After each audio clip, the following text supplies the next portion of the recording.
Throughout history, certain books have been labeled as cursed, dangerous, or worse, not because of the ideas they contain, but because of the tragedies, deaths, and unexplained phenomena that seem to follow anyone who dares to read them. Today, we're entering the darkest corner of the world's libraries to explore 5 real books that have earned terrifying reputations. Books that collectors warn against owning. Books that museums hesitate to display. Books that seem to carry something far more sinister than mere words on pages. I'm talking about manuscripts that have allegedly driven readers to madness, volumes bound in human skin, and texts that have been connected to mysterious deaths spanning centuries. So lock your doors, turn on every light in your house, and whatever you do, don't read these books out loud. This is the Library of Forbidden Books. Do not open. Book number 1, the Voynich Manuscript. Let's begin with perhaps the most mysterious book ever created, the Voynich Manuscript. Discovered in 1912 by rare book dealer Wilfrid Voynich in an Italian monastery. This 15th century codex has baffled cryptographers, linguists, and historians for over a century. But here's what makes it truly cursed. Everyone who has seriously attempted to code it has met with tragedy. The manuscript contains 240 vellum pages filled with text in an unknown alphabet or cipher that has never been deciphered. The pages are covered with bizarre illustrations, strange plants that don't exist in nature, astronomical diagrams, naked women bathing in green liquid flowing through impossible plumbing systems, and zodiac symbols, unlike any known to medieval Europe. The text itself follows linguistic patterns. It has the statistical properties of real language, including what appears to be words, grammar, and syntax. But despite the efforts of the world's best codebreakers, including those who cracked enemy ciphers during World War II, no one has successfully translated a single sentence. Now, here's where it gets dark. William Romain Newbold, a professor at the University of Pennsylvania, became obsessed with the manuscript in the early 1920s. He claimed to have decoded it, announcing that it contained advanced scientific knowledge about cellular biology and astronomy, knowledge that shouldn't have existed in the 15th century. He worked day and night on his theories, barely sleeping, barely eating. In 1926, at the age of 62, he died suddenly. His work was later proven to be based on nothing more than pareidolia, seeing patterns where none existed. Then there was John Manley, a renowned cryptographer who had successfully broken German codes during World War I. He spent years trying to crack the Voynich manuscript. His obsession cost him his health and his reputation. He died in 1940, having failed completely in his quest. Even more recently, researchers who have spent years studying the manuscript report strange occurrences. Books falling from shelves, computer files corrupting. One researcher described waking in the middle of the night with the overwhelming feeling that he was being watched, and that continuing his work would lead nowhere good. The manuscript currently resides in Yale University's Meineke Rare Book Library, where it's cataloged as MS-408. It sits in a climate-controlled case, its secrets still locked away. Yale allows researchers to study it, but they always issue a warning. This manuscript has consumed careers and ruined lives. Is the Voynich manuscript truly cursed? Or does it simply represent humanity's hubris? Our belief that we can understand everything, decode anything, solve every puzzle? Perhaps the curse is the manuscript itself, an unsolvable riddle that draws brilliant minds into an obsession from which they never escape. The text remains unreadable. The curse remains unbroken. Book number 2, The Grand Grimoire. Our next book is one that practitioners of the occult have feared for centuries. The Grand Grimoire, also known as the Red Dragon.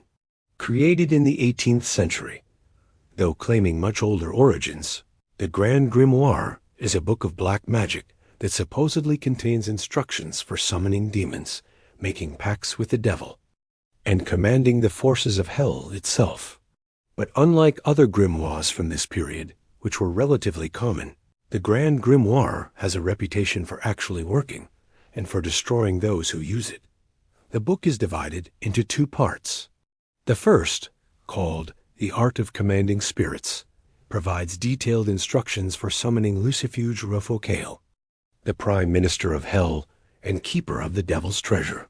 The second part contains spells for commanding spirits to bring wealth, love, and power to the summoner. But here's the thing about the Grand Grimoire. It doesn't just promise rewards.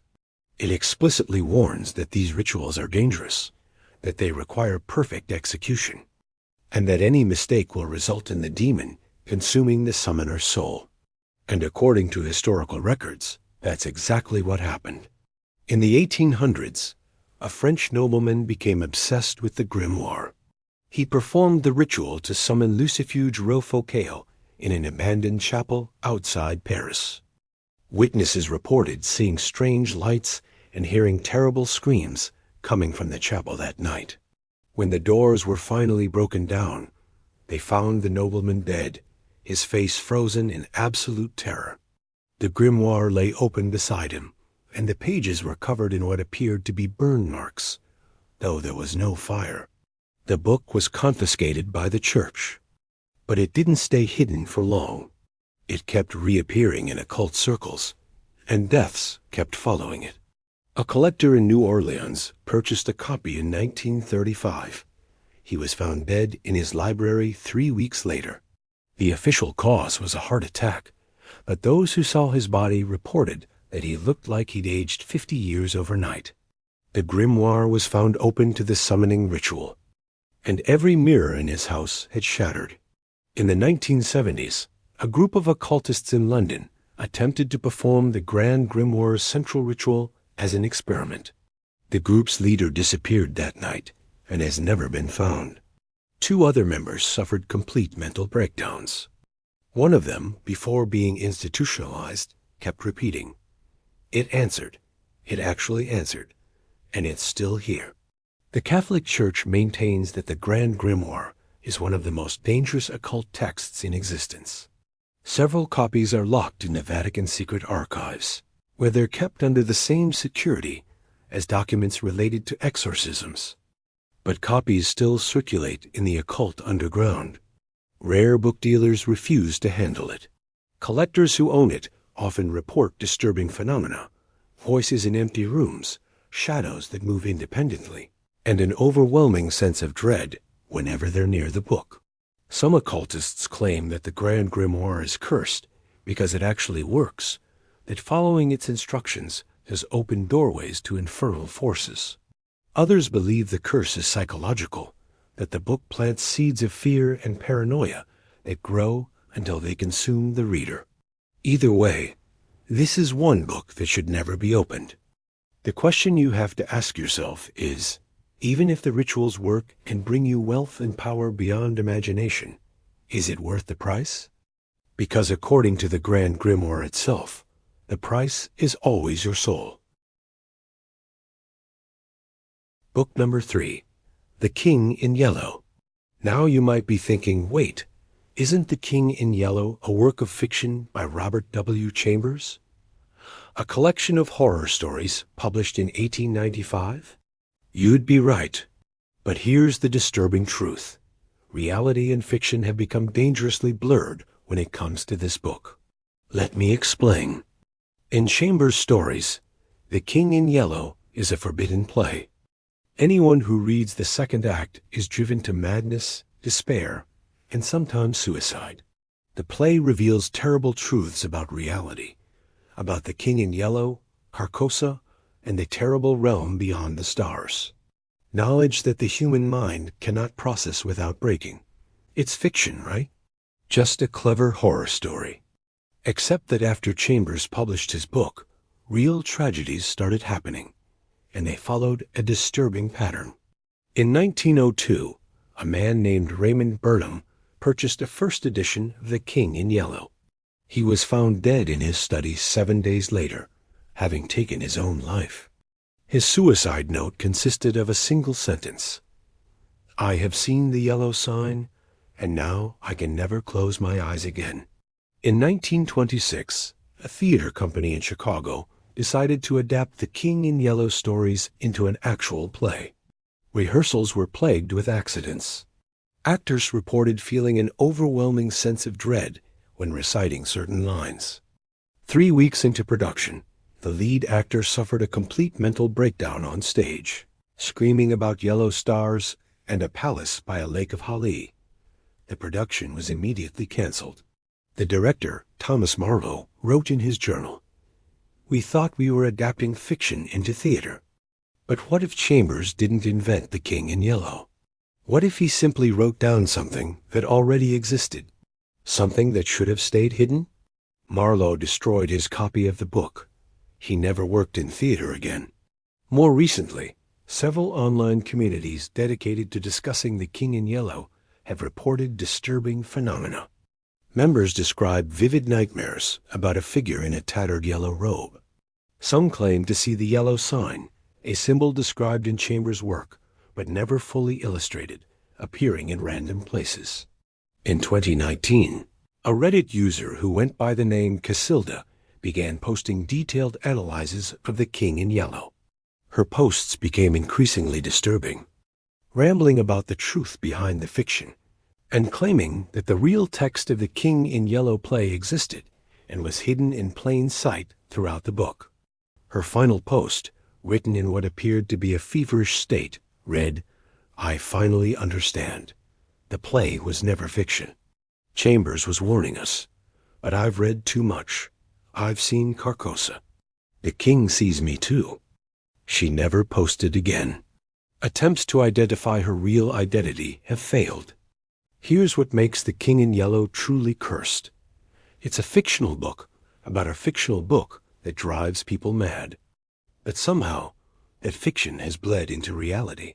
Reading about a cursed book has become indistinguishable from reading a cursed book. Some literary scholars believe this is a unique phenomenon, a metafictional curse, if you will. The very act of reading about something forbidden has made it forbidden. The idea of the King in Yellow has become dangerous in itself. Others believe something darker, that Chambers accidentally tapped into something real, something ancient, and gave it a name and a form that allowed it to reach into our world. First editions of The King in Yellow are highly collectible, selling for thousands of dollars. But serious collectors often refuse to read them. They keep them sealed, unopened, unread. Because once you read about the King in Yellow, you can't unread it. Once you know about Carcosa and the yellow sign, those ideas live in your mind forever. And sometimes, late at night, you might wonder, are they just ideas? Or did reading about them open a door that can never be closed? Book number 4, The Delomelanicon. The Delomelanicon is a book that most people have never heard of, and there's a very good reason for that. Those who know about it do everything in their power to ensure it stays hidden. This grimoire, supposedly written in the 15th century by an unknown author, contains one of the most dangerous concepts in occult literature, the names of demons that exist outside of traditional demonology. Demons that, according to the text, have no interest in bargains, no desire for worship, and no purpose except causing suffering for its own sake. The book's history is fragmented and difficult to verify, which is part of what makes it so frightening. We know it exists because multiple historical sources reference it, always with warnings, always with fear. In 1563, Pope Pius IV ordered the destruction of all known copies after reports reached the Vatican that an Italian priest had used the book to perform an exorcism. But instead of expelling a demon, the ritual summoned something far worse. According to the report, the possessed person wasn't saved. Instead, 12 other people in the church became possessed simultaneously. The church was burned to the ground, and everyone inside perished. The Delomelanicon reappeared in Salem, Massachusetts, in 1692. Some historians believe that a copy of the book may have been partially responsible for the mass hysteria that led to the witch trials. A fragment of a diary from that period mentions a book with black pages and writing that glows in darkness, brought from the old country. The diary entry ends, "We have burned it, but the words remain in our minds, and they whisper at night." In the 1920s, during the occult revival in Europe, a German occultist named Heinrich Kemmler claimed to possess a copy of the Delomelanicon. He wrote a letter to fellow occultists warning them to never, under any circumstances, read the names aloud. He wrote, "These are not demons that can be bound or banished. They are demons that should never have been named, because naming them gives them form and attention. They exist in a place outside of our reality, and speaking their names creates cracks through which they can reach." Kemmler's house burned down 2 weeks after he sent that letter. His body was found in the ruins, but according to the police report, there was something wrong with the corpse. It was positioned in a way that was anatomically impossible, bent backward at angles that would have broken every bone in his spine. And his eyes were open, staring at something no one else could see. The most disturbing thing about the Delomelanicon is that we don't even know what most of it says. The few scholars who have glimpsed fragments describe it as being written in a mixture of Latin, Greek, and languages that don't match any known alphabet. Some say the text moves on the page, that the letters rearrange themselves when you're not looking directly at them. The Catholic Church officially denies that the Delomelanicon exists, but Vatican demonologists, priests trained in exorcism, have privately confirmed that there are certain entities they will not name, certain rituals they will not describe, and certain books they will not acknowledge. When pressed, they'll say that some knowledge is too dangerous to exist, and some books should never have been written. If the Delomelanicon still exists, and there are rumors that at least one copy survived all the burnings and destructions, it's locked away somewhere, in a place where no one will ever accidentally stumble upon it. Let's hope it stays that way. Book number 5.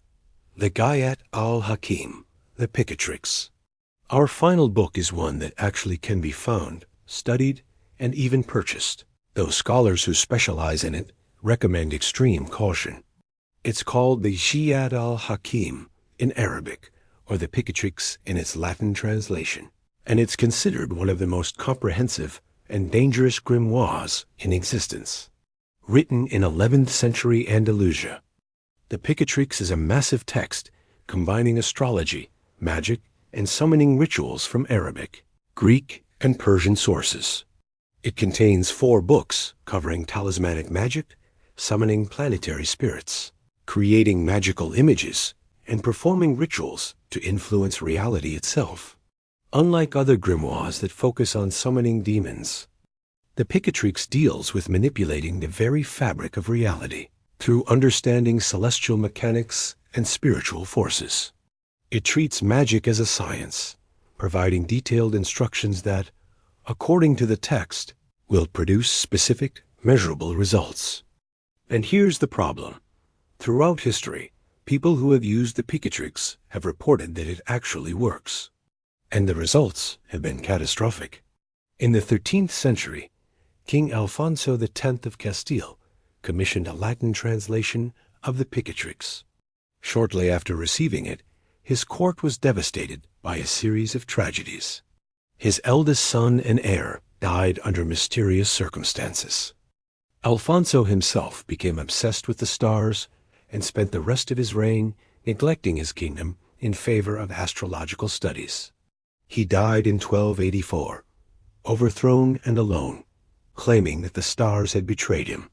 In Renaissance Florence, the scholar Marsilio Ficino studied the Picatrix extensively. He became terrified of what he'd learned and wrote warnings to his fellow philosophers, telling them that certain sections of the book should never be read because they fundamentally altered the reader's understanding of reality in ways that could never be reversed. He wrote that after reading certain chapters, he could see the machinery beneath the world, and that this knowledge had filled him with existential horror.